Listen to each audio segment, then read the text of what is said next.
যদি আপনি ওয়াজের জন্যই আসেন, কিন্তু যাকে দাওয়াত দিছে তাকেই আসতে হবে। আসে নাই মানে কমিটি দাওয়াত দেয় নাই, আসে নাই মানে ওই হুজুর আরেক জায়গায় টাকা বেশি পেয়ে গেছি। মানুষ তো এক একজনের জবান, এক একজনের মন্তব্য এক এক রকম থাকে। তাছাড়া একটা ঐতিহ্যবাহী মাহফিল, চাঁদপুরে এত বছর কাটিয়ে গেলাম, লেখাপড়া করলাম, ছাত্র রাজনীতি করলাম এই চাঁদপুরে। চাঁদপুরের মানুষগুলো নিজের আপন মানুষের মতো, এজন্য শুধু দেখা করতে আসছি। কথা বলবো, আসছে যেহেতু কিছু কথা বলবো, এইভাবেই বলবো। এর চেয়ে বেশি কিছু আজকে আমার থেকে আশা করেন না, চাইলেও তো পারবো না। আল্লাহ অসুস্থ বানায় দিলে পাহালনও বিছনায় পড়ে যায়, ঠিক না? যাই হোক,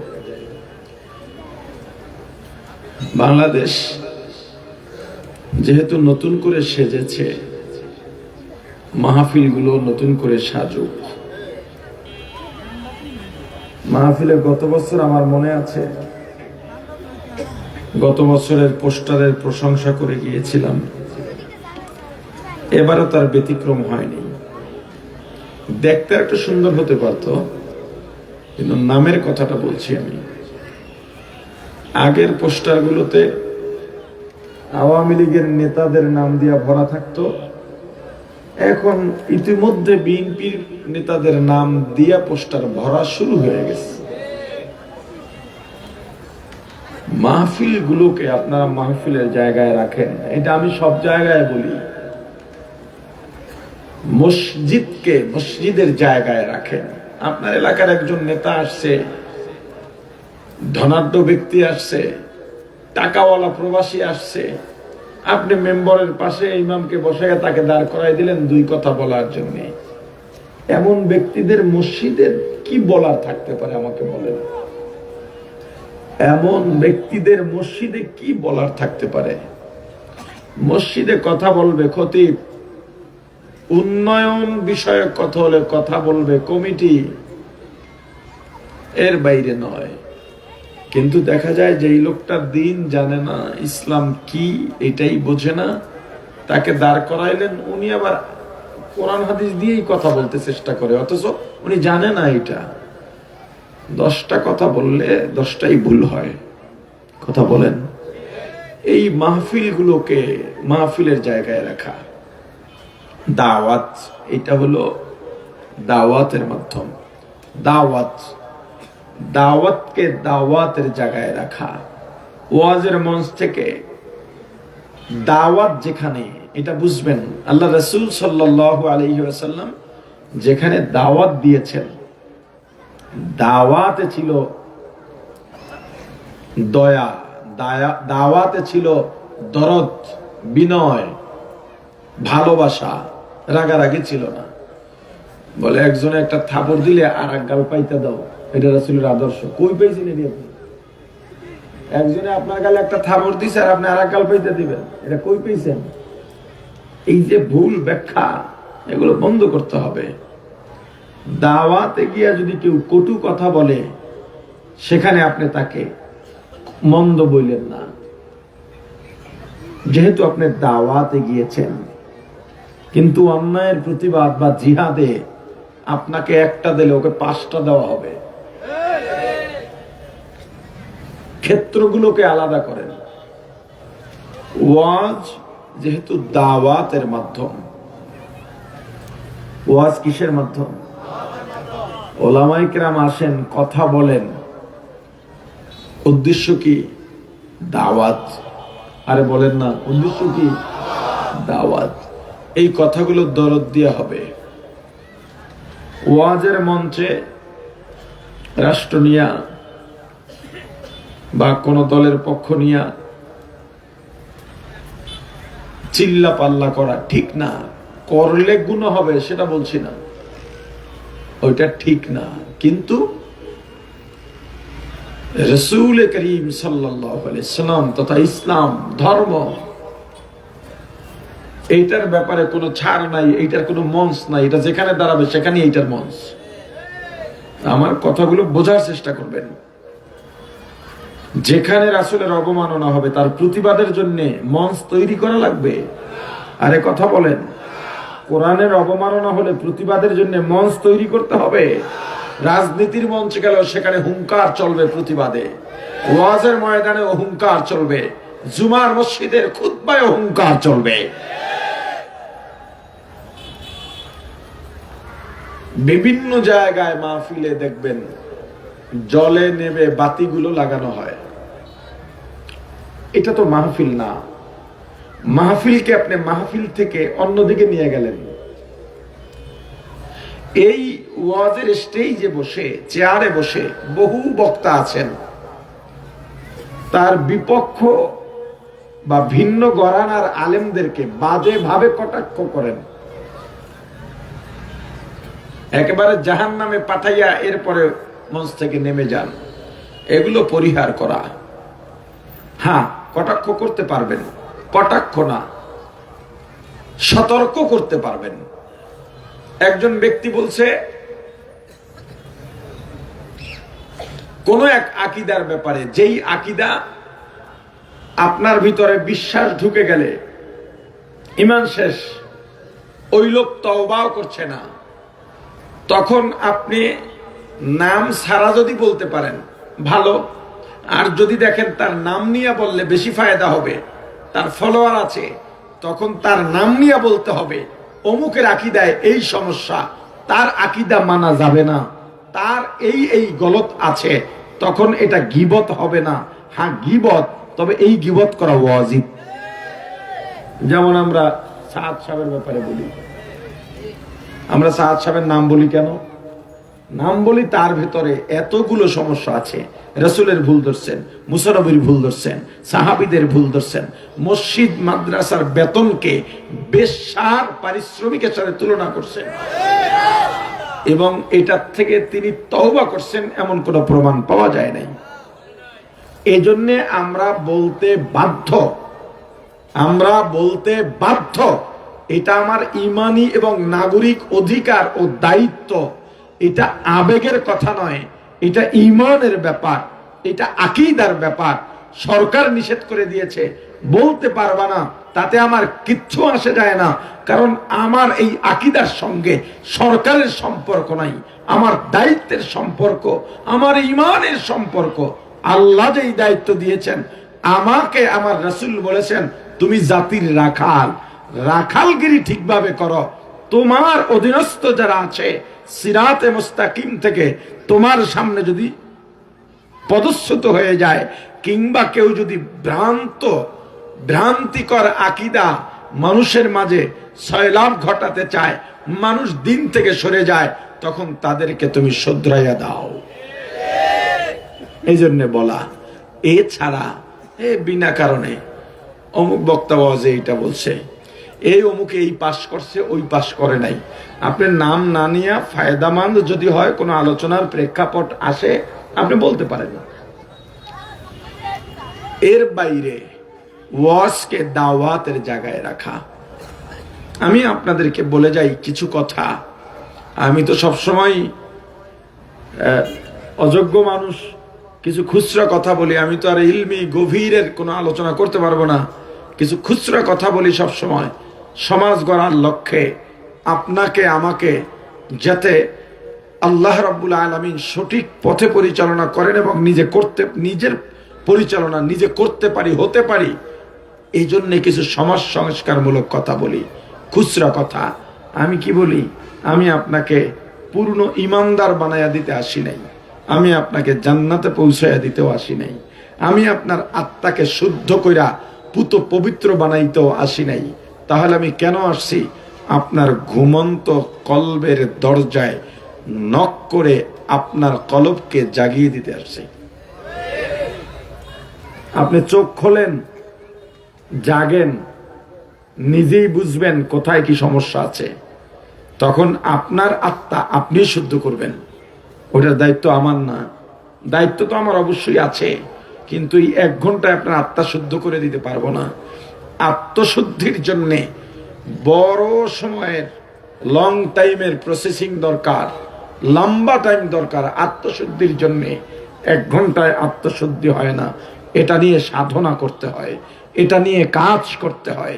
আত্মশুদ্ধি একা একাও হয় না। রব্বানা ওয়াবআথ ফীহিম রাসূলাম মিনহুম ইয়াতলু আলাইহিম আয়াতিকা ওয়া ইউআল্লিমুহুমুল কিতাবা ওয়াল হিকমাতা ওয়া ইউযাক্কিহিম। আল্লাহ বলছেন, হযরত ইব্রাহিম আলাইহিস সালাম আল্লাহর কাছে দোয়া করছেন, আমার ভেতর থেকে, আমার বংশের মধ্য থেকে এমন একজন রসুল পাঠান যিনি কয়েকটা দায়িত্ব পালন করবেন। তার মধ্যে একটা দায়িত্ব ইউযাক্কিহিম, মানুষের আত্মা শুদ্ধ করে দেবেন। কি বলছেন? করে দেবেন। আরে বলেন না, কি বলছেন? করে দেবেন। এই টিস্যুর বক্সটা পড়ে গেছে। কি হয়েছে? পড়ে গেছে। ওই মাদ্রাসার ছাত্র থাকলে ওরা বুঝবে, লাজেম মুতাআদ্দি সম্পর্ক। এটা পড়ে গেছে। পড়ে গেলে কাউকে ফালাইয়া দেওয়ার জন্য দরকার আছে? পড়ে গেছে, বাতাসে পড়ে যাইতে পারে, এমনি এমনি পড়ে যাইতে পারে। আর ফালাইয়া দিছে, ফালাইয়া দিতে কাউকে লাগে কি লাগে না? একজনকে তো লাগবে, ঠিক না? একটা হলো পড়ে গেছে, এমনি এমনি পড়ে গেছে, আর একটা হলো ফালাইয়া দিছে, পরে নাই, কেউ আইসা ফালাইয়া দিছে। কি কথা বুঝছেন? একটা হলো স্টেজ ভাইয়া পড়ে গেছে, কারো ফালাইয়া দেওয়া লাগে নাই। আর একটা হলো স্টেজে ধাক্কা দিয়া ফালাইয়া দিছে, ফালাইয়া দেওয়ার জন্য দরকার আছে না নাই? আত্মা শুদ্ধ হয়ে যায় না, আত্মা শুদ্ধ করে দিতে হয়। এটা লং প্রসেসিং, এটা বড় সময় ধরে করতে হয়। কি জানি আয়াতটা আছে না, ইয়াউমা ইয়ানফাউ মালু, এরকমই তো, ওয়ালা বানুন ইল্লা মান আতাল্লাহ বিকলবিন সালিম। আল্লাহ বলছেন, এই যারা মালদার, আপনাদেরকে বলছে, যারা নেতা নেত্রীর বাহাদুরি দেখান, ক্ষমতার বাহাদুরি দেখান, সন্তান সম্পদের বাহাদুরি দেখান, আল্লাহ বলেন লা ইয়ানফা, কিয়ামতের ময়দানে এগুলো কোনো উপকারে আসবে না। কি উপকারে আসবে? ইল্লা মান আতাল্লাহ, যারা আমি আল্লাহর কাছে আসবে, কি নিয়া? বিকলবিন সালিম, একটা পরিশুদ্ধ কলব নিয়া। আর এই পরিশুদ্ধ কলব, এটা অনেক দামি, এটা এমনি এমনি হয় না, এটা করতে হয়। এটার পেছনে সাধনা লাগে, পরিশ্রম লাগে, সময় ব্যয় করা লাগে, কোরবানি দেওয়া লাগে। আত্মা শুদ্ধ হওয়া এত সহজ ব্যাপার নয়। আমাকে কুপ্রবৃত্তি সবসময় গ্রাস করে রাখে, শয়তান আমাকে গুতায়, দুনিয়ার শয়তান, মানুষ নামক শয়তান আমাকে ধোঁকা দেয়। ধোঁকা শুধু সামনাসামনি না, একেবারে অন্তরের ভিতরে ওয়াসওয়াসা দিয়া আমার জীবনকে ধ্বংস করে দিতে চায়, আমার দুনিয়া ধ্বংস করতে চায়, পরকাল ধ্বংস করতে চায়। এর থেকে সব ফারেক করে এই কলবকে শুদ্ধ করা, আল্লাহ ওয়ালা কলব হওয়া, এটা যেন তেন ব্যাপার না, যখন তখন হয় না। এটার জন্য লম্বা প্রসেসিং দরকার। তাহলে কলব শুদ্ধ করার দায়িত্ব আমার আছে, এখানে না। কলব শুদ্ধ আমি আপনার কাছে গিয়া করতে পারবো না, আমার আত্মা শুদ্ধ করা দরকার। যার কাছে গিয়া আত্মা শুদ্ধ করতে পারবো, কলব শুদ্ধ করতে পারবো, তার কাছে যেতে হবে। আমার কাছে কেউ এর আসবে আর কলব শুদ্ধ করবে, এটা হবে না।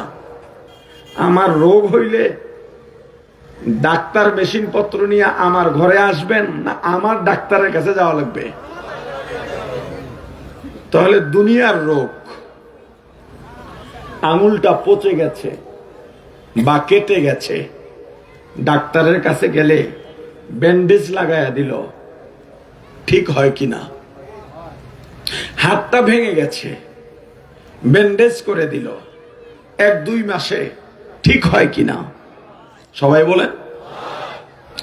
কলবে রোগ ধরলে, কলবে রোগ ধরলে এটা দুনিয়ার ব্যান্ডেজ দিয়ে কাজ হবে না, এটা দৃশ্যমান কোন চিকিৎসা দিয়ে কাজ হবে না। এটার পেছনে অনেক সাধনা লাগবে। আমাদের বেশিরভাগ মানুষের আত্মার রোগ আমাদের ভেতরে কি বলে স্বাদময় হয়ে গেছে, খুব মজা। কলবের রোগের মধ্যে কি আছে? মজা। দুনিয়ার কাটার রোগে কি নাই? মজা নাই। এইটা কি আছে? ব্যথা। আরে বলে না কি আছে? কিন্তু কলবের রোগে কি? আরো জোরে বলেন, মজা। যেমন গান শুনতে মজা লাগে না খারাপ লাগে? কথা কয় না। আমার মতো অসুস্থ আপনারা? গান শুনতে মজা লাগে না খারাপ লাগে? সুন্দরী মেয়েদের নাচ দেখতে মজা না খারাপ? বলেন। অন্যায় করছি, এখন মিথ্যা কথা কইয়া ঢাকার মধ্যে মজা না খারাপ লাগে? টাকা পাইছি একজনের পকেটে, চাইলেই উড়ে নিতে পারি। টাকা মজার ব্যাপার না খারাপের ব্যাপার? কিন্তু এগুলো গুনাহ না সওয়াব? এই আত্মার রোগে কি আছে? কথা কয় না, কি আছে? এই মজার কারণে আত্মা নিয়ে আমরা ভাবি না। কিন্তু জান্নাত যদি চাওয়ার কথা বলা হয়, তখন সবাই প্রথম কথা ঠেলাঠেলি লেগে যায়, কে কার আগে জান্নাতে যাইব। কিন্তু জান্নাত পাওয়া কি এত সহজ? জোরে বলেন। আল্লাহ বলছেন, আম্মা মান খাফা মাকামা রাব্বি, এই আয়াতে পড়ছি আলোচনায় না? জান্নাত পাবে 2 গুণ বিশিষ্ট মানুষ। কয় গুণ? জোরে। আম্মা মান খাফা মাকামা রাব্বি নাহান নাফসা আনিল হাওয়া, এই 2টা গুণ। তাহলে কি হবে? আল্লাহ বলছেন ইন্নাল জান্নাতা হিয়াল মাওয়া। তাহলে তার জন্য জান্নাত কি হবে? ঠিকানা হবে। এখন এই জায়গায় কিছু প্রশ্নোত্তর আছে, সোয়ালে মুকদ্দারের জবাব, এগুলো খুবই দরকার। 1 নাম্বার প্রশ্ন আলোচনা, আল্লাহ পরকালে সবার জন্য বসবাসের জায়গা বানাইছেন 2টা। কয়টা? 2টা কি বসবাস বলা যায় না, আর কি অবস্থান বলা যায়। দুঃখের জায়গায় বসবাস হয় না, তবুও বলি আপনাদের বোঝার জন্য। আল্লাহ পরকালে বসবাসের জায়গা করছেন কয়টা? 2টা। একটা হলো জান্নাত আর একটা জাহান্নাম। আপনার আমার ইচ্ছা থাকুক চাই না থাকুক, পরকালে এই 2 জায়গার এক জায়গায় যাওয়াই লাগবে। 1 নাম্বার সোয়ালে মুকদ্দার, পরকাল কেন? পরকাল কেন? এই প্রশ্নের প্রথম জবাব, দুনিয়ার কর্মের ফল ভোগ করার জন্য পরকাল। প্রথম জবাব কি? দুনিয়ার কর্মের ফল ভোগ করার জন্য পরকাল। 2 নম্বর জবাব, ইনসাফ প্রতিষ্ঠার জন্য পরকাল। 2 নম্বর জবাব, হ্যাঁ বলেন না ভাই। 3 নম্বর জবাব, এই দুনিয়ায় যে মানুষগুলো আল্লাহকে না দেখে আল্লাহকে মেনেছেন, আল্লাহকে ভয় করেছেন, আল্লাহর বিধান মেনেছেন, সেই আল্লাহকে দেখার জন্য পরকাল লাগবে। আরো অনেকগুলো আছে। আমার আলোচনার বিষয়বস্তু ঠিক রাখার জন্য আমি যেটা যেটা বলা দরকার ওইটা আমি বলছি। 1 নাম্বার বলছি, দুনিয়ার কর্মের ফল ভোগ করার জন্য পরকাল। দুনিয়ার কর্ম যদি ভালো হয়, ফলাফল পরকালের জান্নাত। দুনিয়ার কর্ম যদি মন্দ হয়, ফলাফল পরকালের জাহান্নাম। আপনার আবার সোয়ালে মুকদ্দার, হুজুর ফলাফল তো দুনিয়ায় দেওয়া যায় কেমনে? আপনি যখন একটা ভালো কাজ করেন, আপনাকে তো কেউ সংবর্ধনা জানায়, কেউ পুরস্কার দেয়, বেতন দেয়। অন্যায় করলে সাজার জায়গা আছে, মামলা হতে পারে, জেল ফাঁসি হতে পারে। তাহলে বিচার তো দুনিয়ায় সম্ভব। আমি আপনাকে বলবো সব অন্যায়ের সাজা দুনিয়ায় সম্ভব না। আমি আপনাকে বলবো দুনিয়ায় সব নেকের ফলাফল দুনিয়ায় সম্ভব না। আগে নেক দিয়া শুরু করি। সবাই এর আগে একবার বলেন সুবহানাল্লাহ। সবাই বলছেন? 2-1 জন বাদ যান নাই তো? বাদ গেলে ঠকছেন। রাসূল করিম সাল্লাল্লাহু আলাইহি ওয়াসাল্লাম বলেছেন, একবার সুবহানাল্লাহ বললে জান্নাতে একটা ফলের বাগান দেওয়া হয়। কাকে দেওয়া হয়? যে সুবহানাল্লাহ বলে। এই যে সুবহানাল্লাহ বলছেন, আপনার নামে জান্নাতে একটা ফলের বাগান হয়ে গেছে। বাগানটা কত বড়? বাগানটা কত বড় জানি না, তবে ওই বাগানের একটা গাছ কত বড় সেটা আমি জানি। এর আগে বলেন কয়টা গাছ দিয়া একটা বাগান হয়? 5টা, 10টা, 20টা, 1000টা? আমার একটা ফার্ম আছে, এগ্রো ফার্ম। এখানে 3000-এর উপরে আম গাছ আছে, সুন্দর সুন্দর আম গাছ, এই লম্বা লম্বা আম হয়, কিন্তু কেউ বাগান কয় না। এতগুলা গাছ থাকলেও কি কয় না, বাগান কয় না। আমি ভাবছি হয়তো 10,000 চারা যেদিন লাগাইতে পারো এদিন হয়তো মানুষ এটাকে আম বাগান বলবে। তার মানে কয়েক হাজার গাছ মিলে একটা বাগান হয়। এখন জান্নাতে যে বাগান আপনাকে দেওয়া হবে, এই বাগানের একটা ফল গাছ সম্পর্কে আমার রাসূল বলেছেন, জান্নাতের একটা ফল গাছের ডালপালা শাখা প্রশাখা 500 মাইল ছড়ায়া ছিটায় থাকবে, দখল করে থাকবে। কত মাইল, কত মাইল? 500 মাইলে কত কিলো হয়? 1 কিলোতে, দুঃখিত, 1 মাইলে 1.5 কিলোর একটু বেশি। একটা মাসালাও জেনে নেন, মুসাফির হয় বাড়ি থেকে যদি 48 মাইলের নিয়ত করে বের হয়, কত মাইল? এই নিয়ত করে বের হওয়ার পরে নিজের এলাকা ছাড়লেই পথে যত 4 রাকাত ওয়ালা ফরজ নামাজ আছে কত রাকাত পড়বে? 2 রাকাত পড়বে। তো আপনি বের হইলেন, এখন তো মাইলের হিসাব নাই, 48 মাইল 1.5 কিলো হিসাব কইরা অনেকে 72 কিলোমিটারের পরে, 72 কিলোমিটারের উপরে কসর পড়ে। এটা ভুল, এটা একদম ভুল। 72 কিলোতে কসর হয় না। 48 মাইল সমান সমান 72 কিলো না, প্রায় 80 কিলো হয়, 78 কিলো হয় আর কি। তা আপনি 1 মাইলে 1.5 কিলোর একটু বেশি। জান্নাতের একটা গাছের ডালপালা কত মাইল? কত মাইল?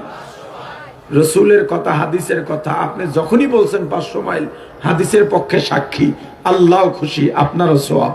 এরপরে বলেন না কেন কত মাইল? আরো জোরে বলেন। 500 মাইল সমান সমান কিলোতে যদি আপনি কনভার্ট করেন, মোটামুটি প্রায় 800 কিলো হয়ে যাবে।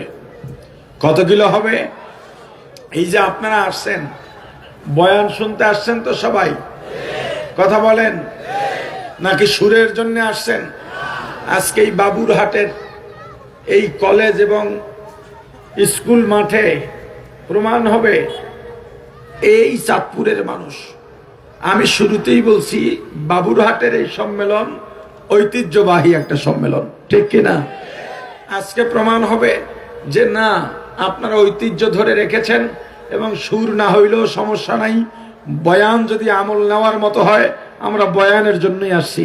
একজন যদি দেখি উঠছে, বুঝমু হ্যাঁ আশা করতেছে, গলা ভাঙা হইলেও, অসুস্থ হইলেও হুজুর মনে হয় একটু টান টন মারবে। যখন দেখবে কথা এমনি বলতেছি, টান মারি না, তখন উঠবে, তারা চিহ্নিত করে দেব সবার মাঝে যে এই লোকটা ওয়াজ। ওই যে আগে একজন উঠছে, চিন্তা করছে পরে বিপদে পড়বো, এর আগে উঠা দেয়। রাগ করেন না, এমনি বলছি। যাই হোক, সুর দেওয়া পসিবল না, যদি হয় এটা আল্লাহ জানেন না, সম্ভবই না। কথা বলা কত কষ্ট, বুঝতেছেন? কিন্তু আজকে কিছু কথা আপনাদেরকে বলবো, দরদ নিয়ে বলবো। 500 কিলোতে, 500 মাইলে মোটামুটি 800 কিলোর কাছাকাছি হয়। ধরে নেন 800 কিলো। যদি জান্নাতের একটা গাছ ঢাকার 0 পয়েন্টে লাগানো হয়, কি হতে পারে? পুরো বাংলাদেশ কভার হয়ে যাবে। কিভাবে? ঢাকার 0 পয়েন্ট থেকে বাংলাদেশের কোন প্রান্ত 800 কিলো নাই।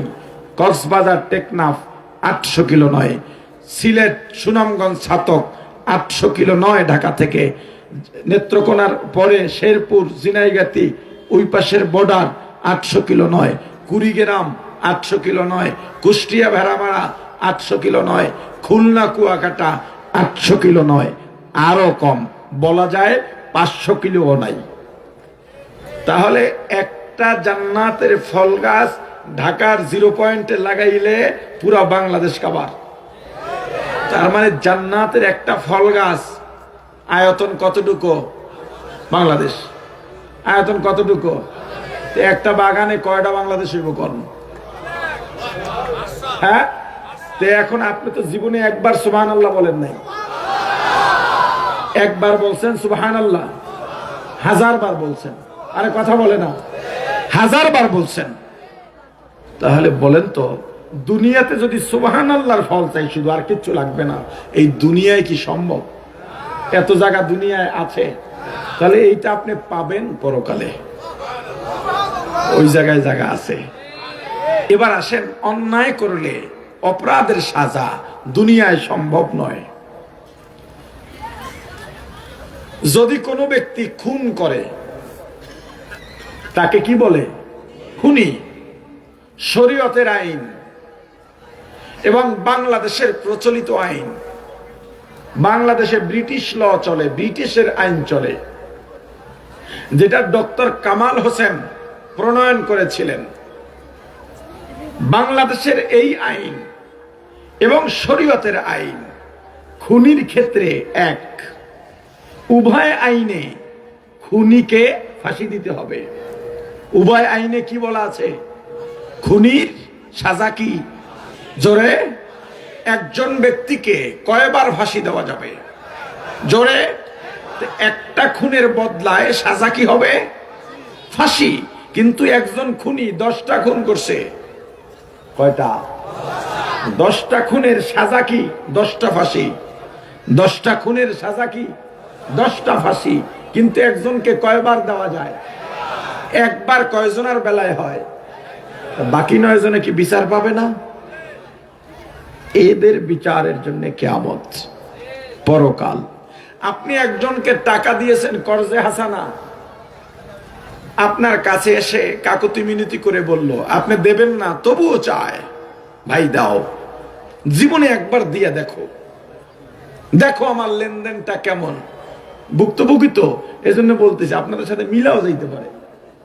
শেষ পর্যন্ত না ভাই, লেনদেন করলে সম্পর্ক নষ্ট হয়। দানের চাইতেও কর্জে হাসানায় সওয়াব বেশি, এটা জেনেও কর্জে হাসানা তোমাকে দিতে পারছি না, কেন? সম্পর্ক নষ্ট হয়। আমাদের সমাজের কর্জে হাসানার মর্ম যারা নেয় তারা বোঝে না। আমার টাকা আমি উঠাইতে গিয়া অপদস্থ হতে হয়, ফিরে গেছে, ঘরের বউ পাঠাইছে এই বউর কাছে, ভাবি ভাইরে একটু বুঝায় এখন, কারণ কানের দ্বারে যে থাকে মানুষ তার কথা বেশি শোনে, কানের দ্বারা যে থাকে তার কথা বেশি শোনে।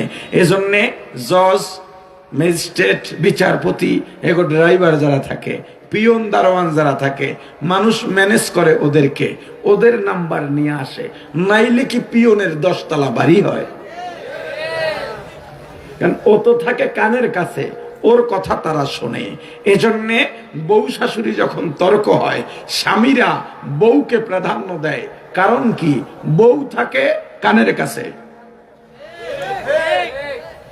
আচ্ছা, বউ শাশুড়ি তর্ক হবেই হবে, এটা ফিরাইতে পারবেন না।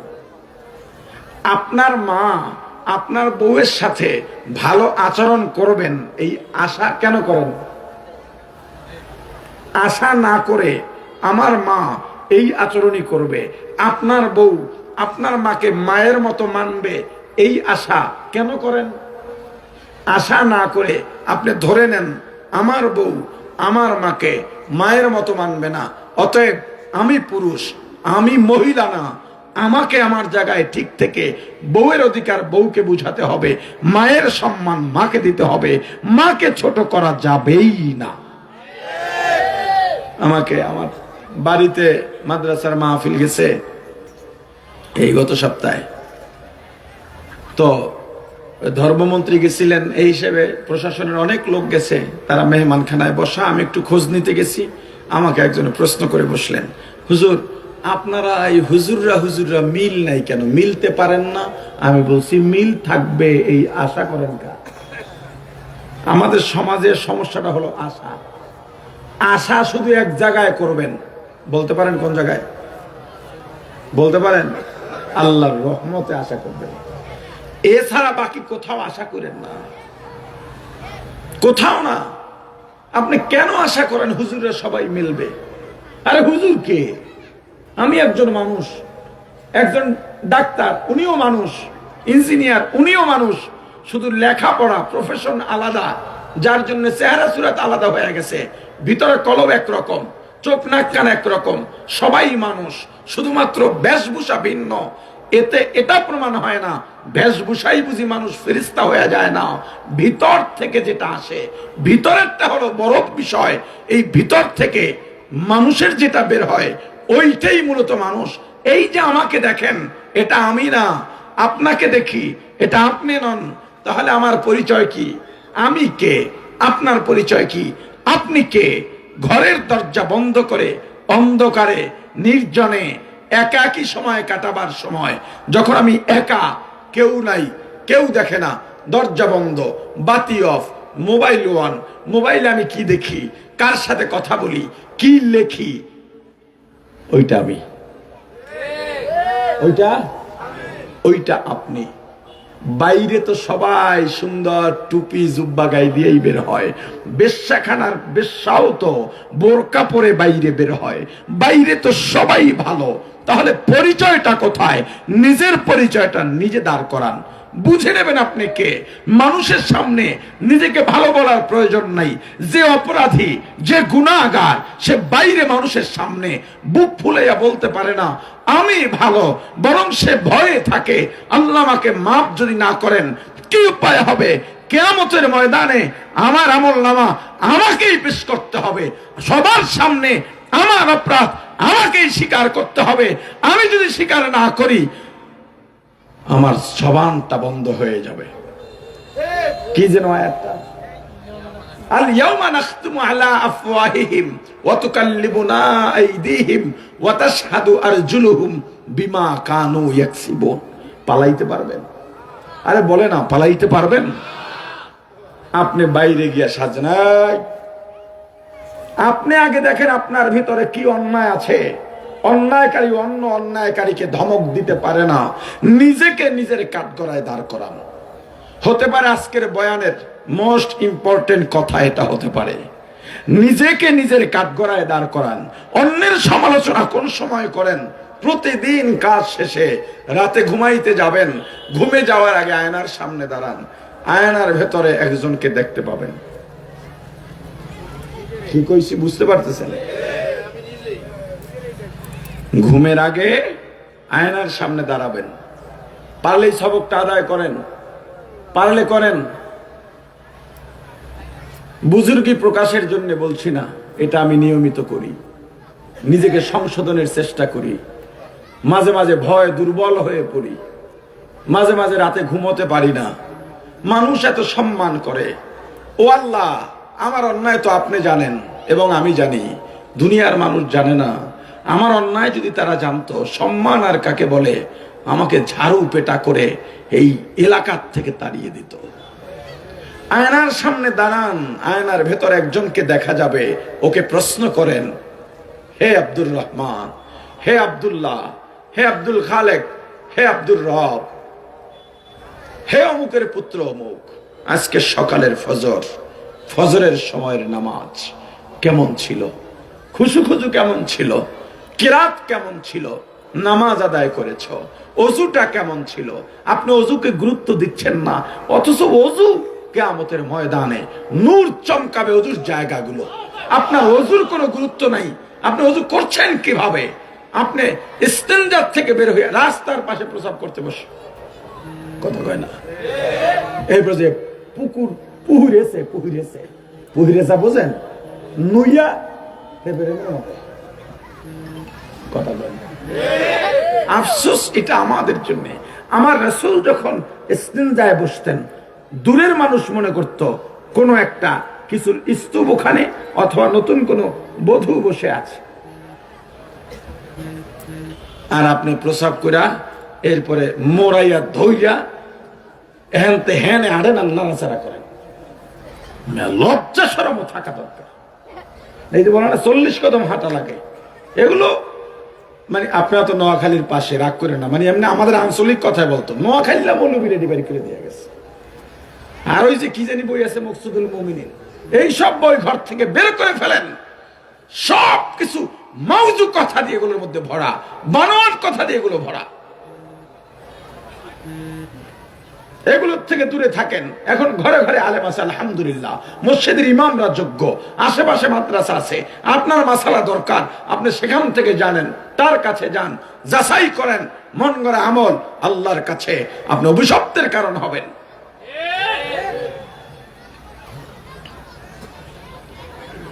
যে আজকে তুমি সারাদিনে কি করছো? বাবুরহাট বাজারে গিয়া চা দোকানে বসে ফতুয়া মারছ। এখন ফতুয়া বিভাগে আর ফতুয়া লাগে না, চা দোকানে ফতুয়ার ফুলজুরি চলে। ওসমানী শাসন আমলে, সুলাইমানী শাসন আমলে, সেলজুক শাসন আমলে এই সমস্ত আড্ডা, পানের আড্ডা, তখন পান ছিল না, অন্য একটা কি যেন খেত তারা, এর আড্ডা, কফির আড্ডা, এগুলো অফ ছিল, কারণ এতে গীবতের আসর বসে। এই গীবত দিয়া খুনাখুনি পর্যন্ত হতে পারে। আর গীবত কত মারাত্মক, কিভাবে গীবত শুরু হয়, গীবত একটা মানুষকে কিভাবে ধ্বংস করে দেয়। দুজন মানুষ চাঁদপুরে চাকরি করতে আসছে, হতেই পারে, কথার কথা ধরে নেন, চট্টগ্রাম থেকে আসছে বা কুমিল্লা থেকে আসছে চাঁদপুরে চাকরি করার জন্য। একজন গিয়া বিল্ডিং করছে বাড়িতে। মানুষের সক্ষমতা সবার কি এক? আরে ভাই বলেন এক? এই যে আমরা দেশের বাইরে যাই, বছরে কয়েকবার আমার দেশের বাইরে যেতে হয়, ইসলামিক প্রোগ্রাম হোক, ব্যবসায়িক প্রোগ্রাম হোক। তো গেলে দেখা যায় একজন লোক 17 বছর পর্যন্ত দেশের বাইরে আছে, ওই খেজুর গাছে এখনো পানি দেয়। আবার একজন মাত্র 3 বছর হয়েছে, দোকান 5টা হয়ে গেছে। আছে না নাই? এটার কারণ কি? সবার সক্ষমতা কিন্তু এক না। একজন চাঁদপুরে কাজ করছে, পাশাপাশি নিজে ব্যবসা দাঁড় করাইছে, তার ক্যাপাসিটি আছে, অ্যাভেলিটি আছে, বাড়িতে গিয়ে বিল্ডিং করছে কারণ টাকা আছে। আর একজন এখন ওই রিক্সার চাক্কা মুছে, বাসের চাক্কা মুছে, এইটি করতেছে। এখন এলাকায় যাওয়ার পরে আপনার এলাকার একজন মানুষ বিল্ডিং উঠাবে, হিংসুক কিছু মানুষ আছে, এই হিংসার জন্য যোগ্যতা লাগে না, সনদ লাগে না, মানুষের ভালো দেখলেই ওর কলজাটা জ্বলা উঠে। আছে না নাই? আছে না নাই? একটা গল্প শুনাই, পয়েন্টগুলো মনে রাখেন, সব মনে নাও থাকতে পারে, সুইটা যেতে পারে, গল্পর পরে কোনটা কমু এটা মনে রাখেন। গল্পটা হলো, স্বামী স্ত্রী বৃদ্ধ হয়ে গেছে, বুড়া। এখন ওই বৃদ্ধ সবসময় জঙ্গলে গিয়ে কাঠ কেটে বাজারে বিক্রি করে বুড়া বুড়ি কিছু খাইতো আর কি, যা পাইতো। তো একদিন জঙ্গলে গিয়া কুড়াল দিয়া লাকড়ির উপরে জোরে কোপ দিয়া বলে, আহ, আমার কি এই দুঃখ দুর্দশা শেষ হবে না? কেউ কি নাই যে আমার একটু সহযোগিতা করবে? শুভ্র পোশাক, মানে সাদা পোশাক, পরিপাটি একজন ব্যক্তির সামনে এসে দাঁড়ায় বললেন, এ বুড়া, আসলে কি শান্তি চাও? বলে হ্যাঁ। তাহলে একটা পাথর দিলেন, এই পাথরটা নিয়ে যাও বাসায়। কয় কাজ কি? বলে বালিশের নিচে রাখবা, বালিশের নিচে রাইখা 100 টাকার নোট রাইখা নিয়ত করবা, পরের দিন 100 টাকা ডাবল হয়ে যাব, মানে 200 টাকা হয়ে যাবে। মহা আনন্দ, খুশি। এর চেয়ে সহজ পদ্ধতি কি আছে? গল্পটা হতে পারে কল্প কাহিনীরও গল্প, কিন্তু শিক্ষণীয়। কোরআন হাদিস খুঁজেন না গল্পের মধ্যে, এটার মধ্যে। আচ্ছা, এরপরে ওই লোক আবার ডাক দিলেন, এ বুড়া দাঁড়াও। জি বলেন। আর একটা প্রবলেম আছে। বলে কি? তোমার 100 টাকায় 200 হবে, কিন্তু পাশের বাড়ির ওয়ালার ডাবল হবে, 400 হবে। ঠিক আছে, সমস্যা নেই, তার 400 না 800 হোক, তাতে আমার কি? আমার তো আমি পাইলেই তো হয়, মানুষের কথা তো এটাই হওয়া উচিত। আচ্ছা, আমি 3 ফিট, আমার বংশ পরম্পরা এমন, লম্বা হবে না। আমার বয়স আপনার বয়স সমান, আপনি আমার 2.5 ফিট ছিলেন, আমার থেকে 6 ইঞ্চি ছোট ছিলেন। আপনি আস্তে আস্তে আমার থেকে লম্বা হয়ে 5 ফিট হয়ে গেছেন। এখন আমার কাজ কি? আমারে কি আপনি কাটতে নিয়ে গেছেন? কথা বলে না। আমার জায়গা দখল করছেন, আমার জায়গা নিয়ে আমি সন্তুষ্ট হতে পারছি না কেন? এখন আপনাকে ধরে টানতেছি, আমার নিচে নামাইয়া আমারে বড় দেখাইতে। এটা কাপুরুষের কাজ। কাজ হলো তুমি এখন জিম করো, ব্যায়াম করো, ওর থেকে তোমার যোগ্যতায় তুমি উঁচা হইয়া দেখাও। আমি পারি। যোগ্য ব্যক্তিকে পেছন থেকে টেনে অযোগ্যকে বড় দেখানো যায় না। তো বেচারা বাড়ি এসে বউরে কইলো এই অবস্থা। বউ কয় কোনো মতেই মানা যাবে না, এই পাথর ফেরত দিও, কষ্ট করে খামো। তবুও আমার হইবে 200 টাকা, হের হইবে 400 টাকা, এটা মানা যাবে না। পাথর ফেরত দিয়ে এসে কয়দিন পর বইসে কয় বউ তারা পাইলে ভাই তো আমাকে কি, আমরা তো একটু ভালো মন্দ চলতে পারতাম। বউ চিন্তা করলো কাজটা ঠিক করি নাই, একটু মানতে কষ্ট হবে, কারণ ওই যে সনদ ছাড়া হিংসুক কলব জ্বলিয়া ওঠে।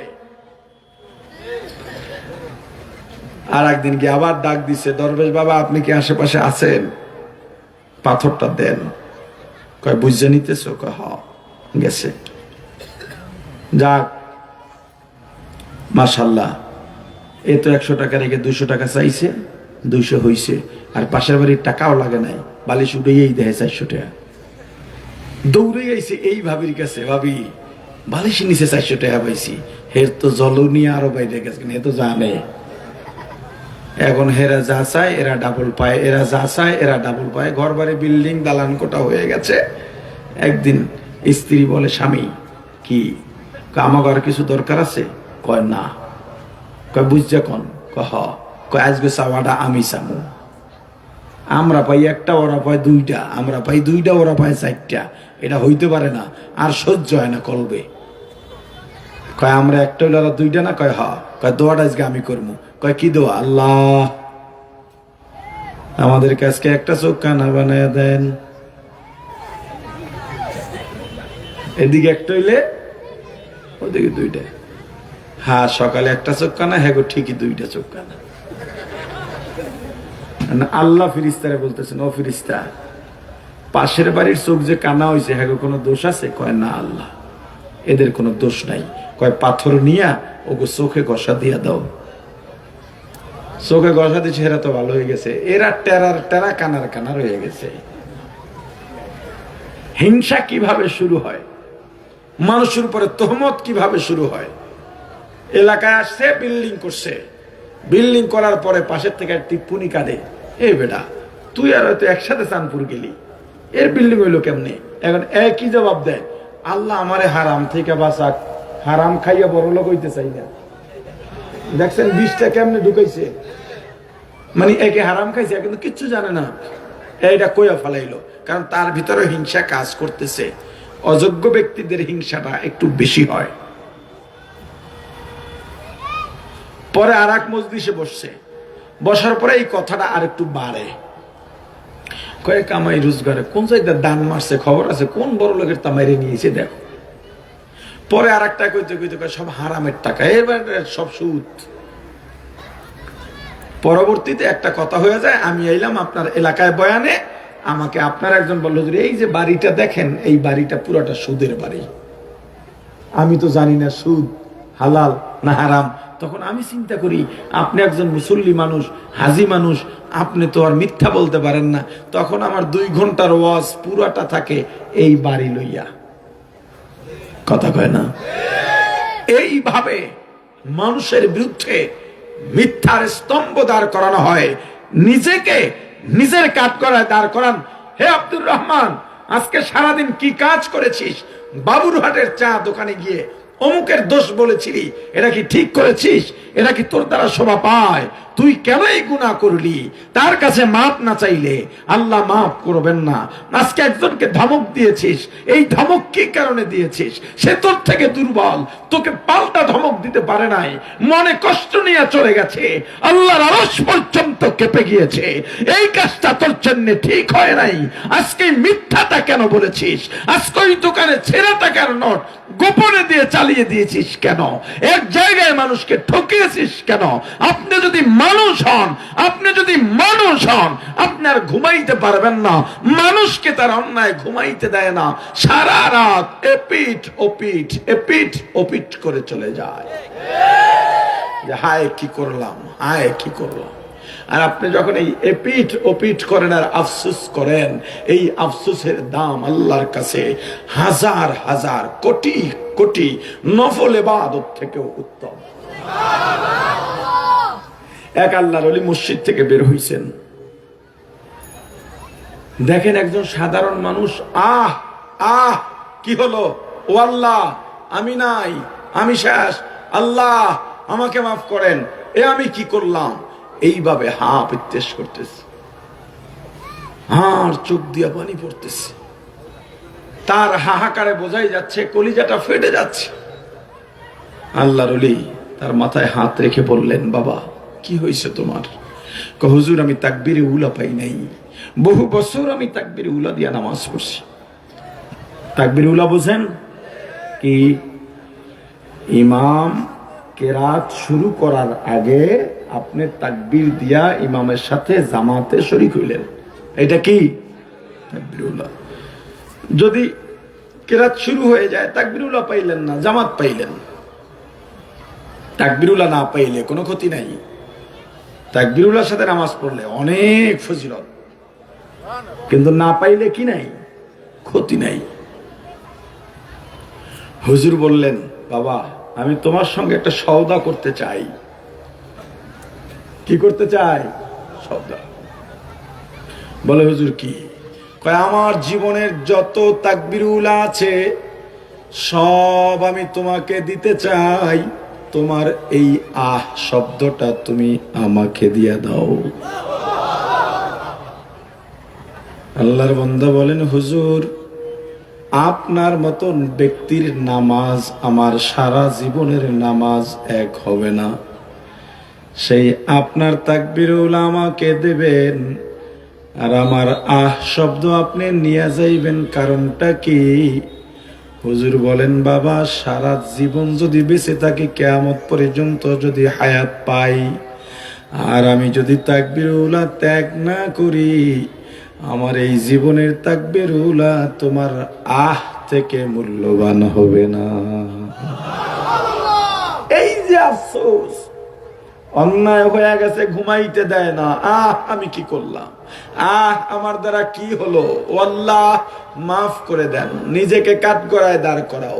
ওই আয়নার মধ্যে যাকে দেখা যায় তাকে বারবার প্রশ্ন করো, জানতে চাও কি করছো, কি করছো।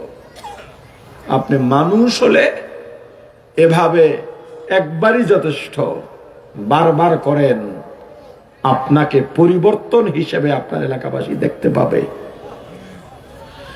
আপনার অন্যায় থেকে ফেরার জন্য আর কোথাও যাওয়া লাগবে না। আর যদি কলব মরে যায়, কলব যদি মরে যায়, কলব যদি গুনায় গুনায় কালো হয়ে যায়,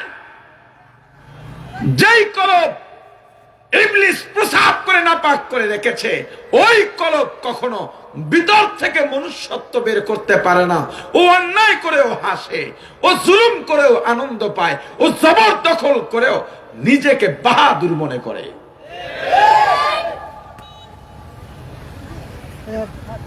এবার আসেন, দুনিয়ার সব অন্যায় এর সাজা দুনিয়ায় সম্ভব নয়।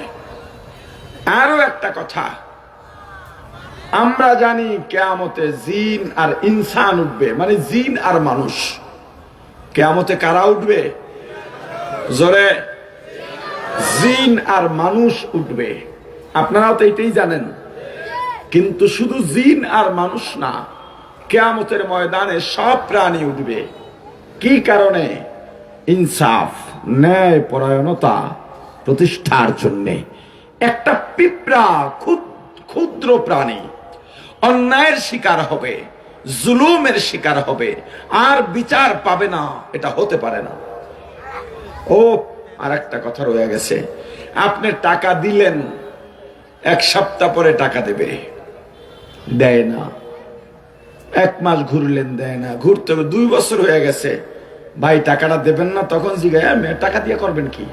টাকা আপনার। হ্যাঁ জিগায়, কি করবেন? কৈফিয়ত দিয়ে টাকা নেওয়া লাগবো। কি এমন সমস্যায় পড়েন নাই? এখন আপনি টাকা চাইতে চাইতে চাইতে চাইতে পাইলেন না, মইরা গেলেন। এই টাকাটা কি আপনি প্রাপ্য না? দুনিয়ায় তো পান নাই, এইটা পাবেন পরকালে। এজন্য কিয়ামত। একদল আপনার উপরে অত্যাচার চালিয়েছে, দিনের পর দিন, দিনের পর দিন। পুলিশের কাছে গেছেন বিচার চাইতে, হ্যাঁ দেখছে, হ্যাঁ যার দিয়ে চান্দা খায়, হ্যার বিরুদ্ধে নালিশ দিতে গেছেন, আপনার উল্টা হামদায় দিছে। আরে কথা কয় না। গেছেন নেতার কাছে বিচার চাইতে। হ্যাঁ দেখছে যে আমারে প্রিয় অভিভাবক মানে, প্রিয় অভিভাবক, প্রিয় অভিভাবক মানে এ তো আমার চামচা, এ তো আমার 5 গোলাম, তখন সেও আপনাকে ফিরাইয়া দেয়, তাড়ায়া দেয়, আপনি বিচার পাইলেন না, মরে গেলেন। এই জুলুম প্রতিষ্ঠা পাবে না, এর বিচার কিয়ামতের ময়দানে হবে। কিয়ামতের ময়দানে সব প্রাণী উঠবে। একটা প্রাণীর খাসলত আছে, তুলনামূলক দুর্বলকে যদি সামনে পায়, ওই দুর্বলের কোনো দোষ নাই, কোনো অন্যায় নাই, 2 মাইল দৌড়াইয়া হইলেও কামড় দেয়। কোন প্রাণীর খাসলত? আর জোরে বলেন। দুর্বলের উপরে আক্রমণ করা, হামলা করা, এটা কুত্তার খাসলত। সাবধান, দুর্বলের উপরে কখনো হাত তুলবেন না, ধমক দিয়ে কথা বলবেন না, রিকশাওয়ালা তাকে ঠকাবেন না। আপনি ভাড়া যদি কি বলে স্বাভাবিক থেকে বেশি দেন, তখন লাভ দিয়ে রিকশা উঠে বলবেন, এই ভাই টান দাও। তুমি ভাড়া ঠিকভাবে দেবা না, রিকশায় লাভ দিয়ে উঠাই বললো তাড়াতাড়ি টানো, এটা পারবা না, ভাড়া ঠিক করে নাও। তোমার ভেতরে যদি এই মানসিকতা থাকে এবং পকেটে বাড়তি ভাড়া দেওয়ার মানসিকতা থাকে যে 10 টাকার জায়গায় ও গরিব মানুষ, ওকে আমি 20 টাকা দেব, তখন লাভ দিয়ে রিকশা উঠা বলো, রিকশা টানো। কথা বুঝেন নাই? ও মিয়া, গরিব রে ঠগাইতে মজা লাগে? আরে কথা বলে না। বাজারে গেছেন, মুরব্বী মানুষ, হয়তো বড় ছেলে নাই, অথবা আছে বাবার খবর নেয় না, কিংবা আছে নিজেই চলতে পারে না। ওই বৃদ্ধ বাবা কিছু শাক, কিছু সবজি, কাঁচকলা এগুলো নিয়ে সকালে শীতের দিনে বাজারে এসেছেন। তুমি গিয়া দর করো, চাচা মূলা কত, চাচা লাল শাক কত, চাচা বলে 10 টাকা, আর 5 টাকা দেন। ওরে বেয়াকুফ, তুমি মুরব্বিটার দিকে তাকাও, তুমি বলো, বাবা আপনি এই বয়সে কেন আসছেন? আমি আপনার সন্তানের মতো, আপনার এই শাক 10 টাকা না, আমার কাছে লক্ষ টাকার থেকেও দামি, সেই দাম আমি দিতে পারবো না। আমি খুশি হয়ে সন্তান হিসেবে আপনাকে 1 আটি লাল শাক 100 টাকা দিতে চাই। যাবার সময় আমার চাচিকে নিয়ে ফল কিনে খাবেন, আমার জন্যে দোয়া করবেন। তুমি এটা করো, 100 টাকা দিলে তোমার ক্ষতি হবে না, চাউল কেনা বন্ধ হবে না, ঘরে কেউ না খেয়ে থাকবে না। এই বৃদ্ধের খুশিতে আল্লাহর আরশ পর্যন্ত তোমার উপরে খুশি হয়ে যাবে। তুমি সন্ধ্যাবেলায় দেখেছ একজন গরিব মানুষ কলা বিক্রি করতে এসেছিল, পাকা কলা বিক্রি করতে পারে নাই, ছড়ার মধ্যে আরো 1 ডজন কলা আছে, কালো দাগ পড়ে গেছে।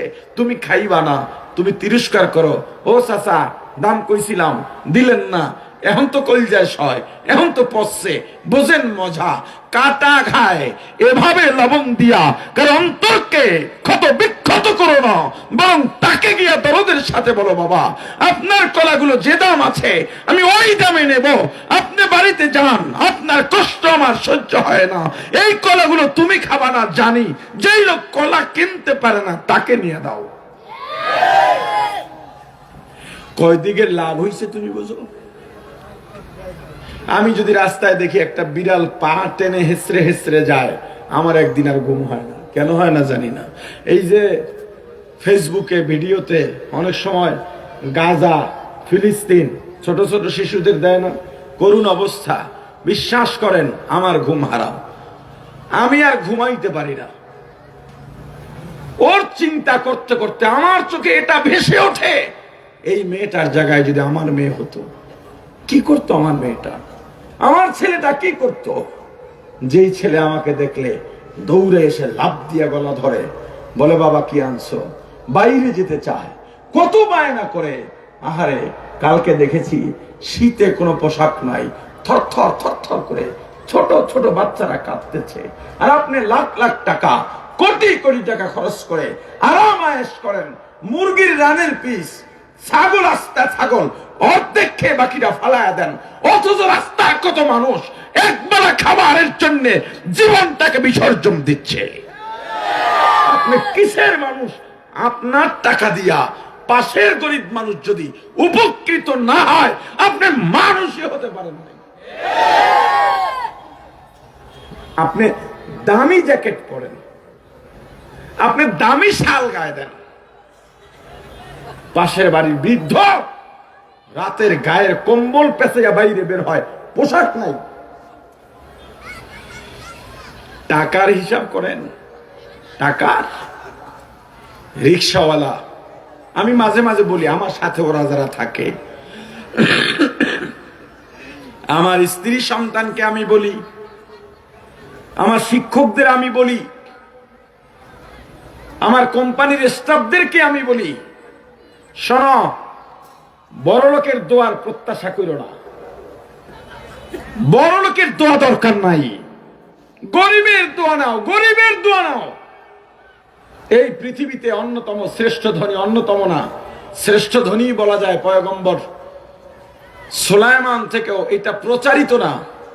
আমার রাসূল সাল্লাল্লাহু আলাইহি ওয়াসাল্লাম আর্থিকভাবে অনেক বড় ধনী ছিলেন। যারা বলে রাসূল গরিব আর্থিকভাবে, রাসূল কিছু ছিল না, এটা ভুল, এটা কিন্তু জানে না দেখে বলে। আমার রাসূল ইন্তেকালের আগের বছর 100 উট কোরবানি দিয়েছেন। 100 উট কোরবানি দিয়েছেন। চাঁদপুরের কোন বড় লোক আছে 100 গরু জব দিতে পারবে? উট বাদ দিলাম, আমার হ্যাঁ 100 ছাগলও, শুধু ছাগল না, মানে উট তো আছেই, ছাগলের খবর আমার জেহেনে নাই। 100 উট কোরবানি দিয়েছেন, যদি ছাগলও হয় সাথে। 100 ছাগল কি বলছেন? দূর মেয়া, কথার মধ্যে বাড়তি কথা বলেন কেন? হুদা কনফিউজ করে দেন কেন? আমার রাসূল 100 উট কোরবানি দিয়েছেন।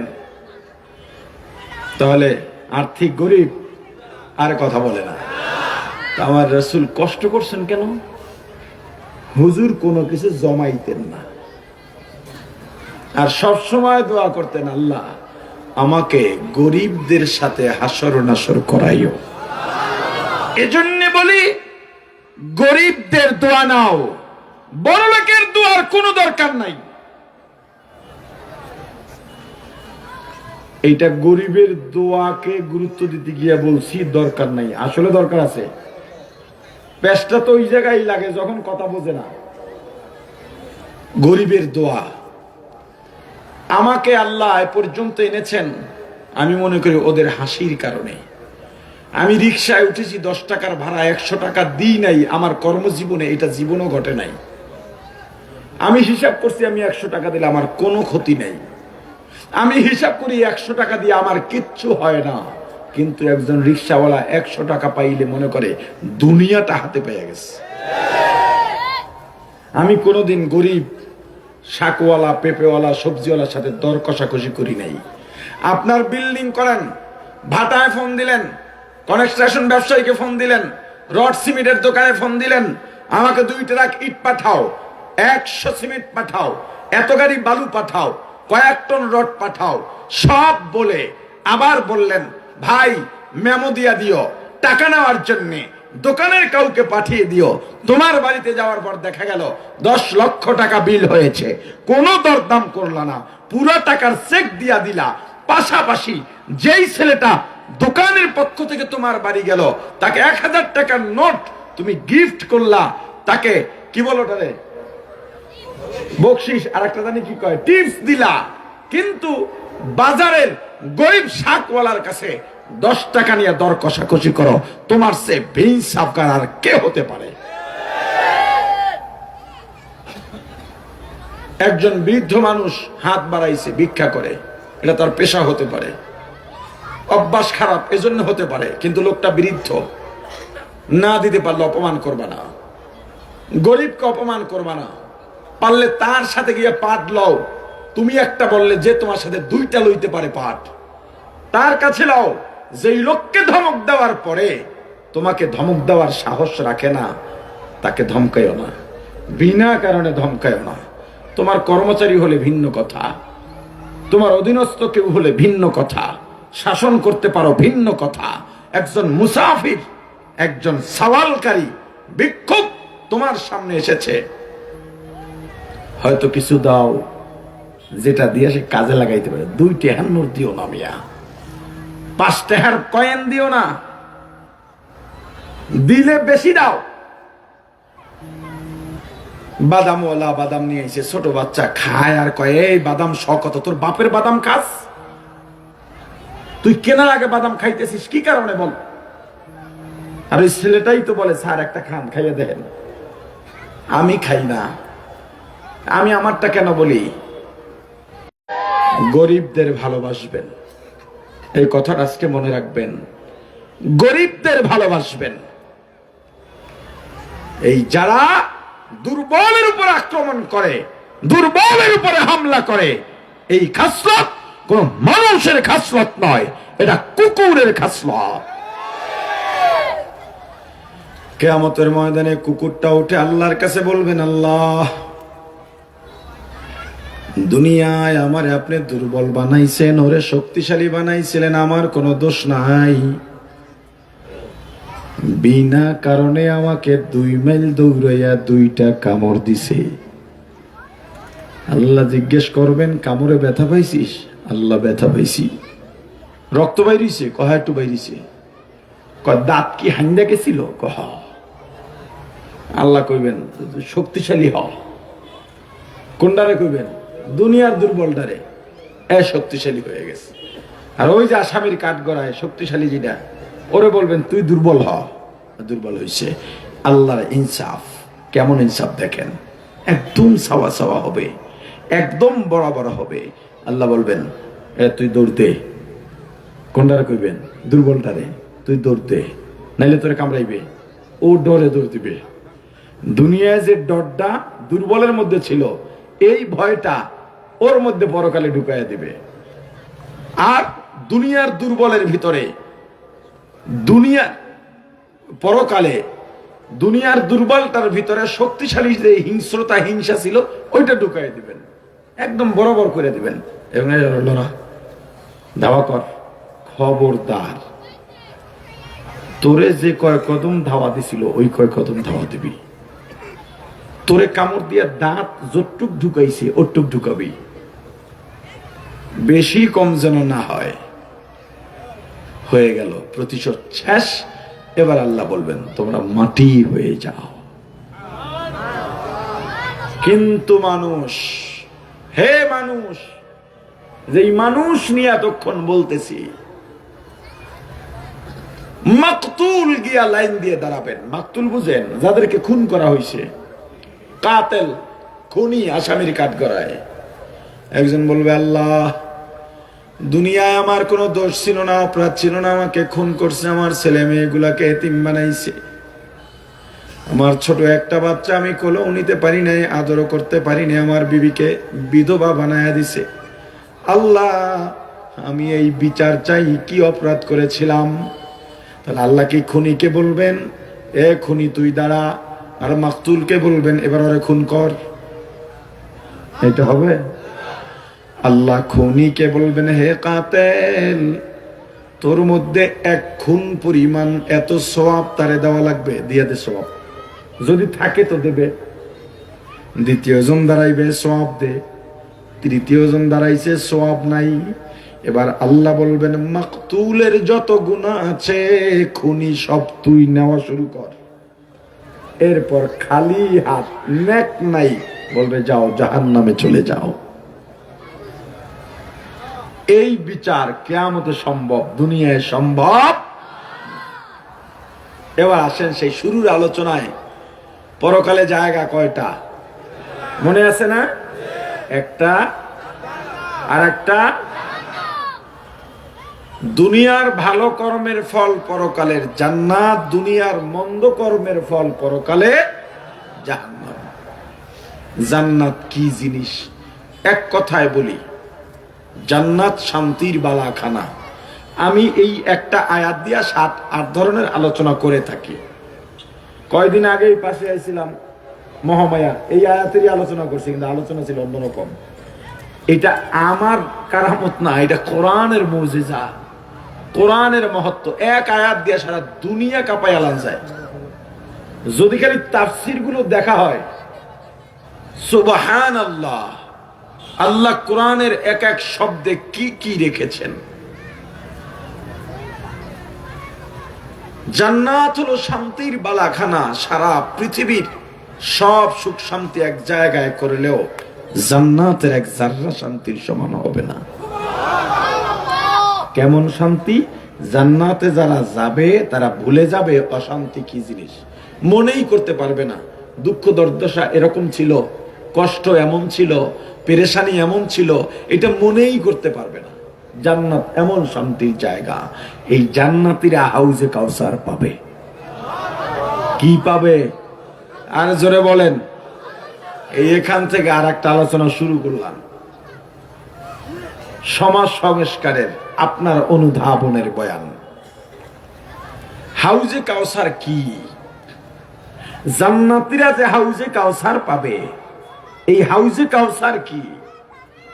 হযরত আনাস রাদিয়াল্লাহু তাআলা আনহু বলেন, বাইরে অসুস্থ, আপনারা যেভাবে জুড়ে বসছেন মনটায় চায় মনোজার করে কথা বলে, খুবই কষ্ট হইতেছে। হয়তো আল্লাহর ইশারা যে অসুস্থ থাকে, এরপর চিল্লা। আল্লাহর ফয়সালার বাইরে যাওয়া যাবে না। তো আমার পরে আলোচক রেডি রাখেন, আমার আয়ু বেশিক্ষণ থাকবে না কিন্তু।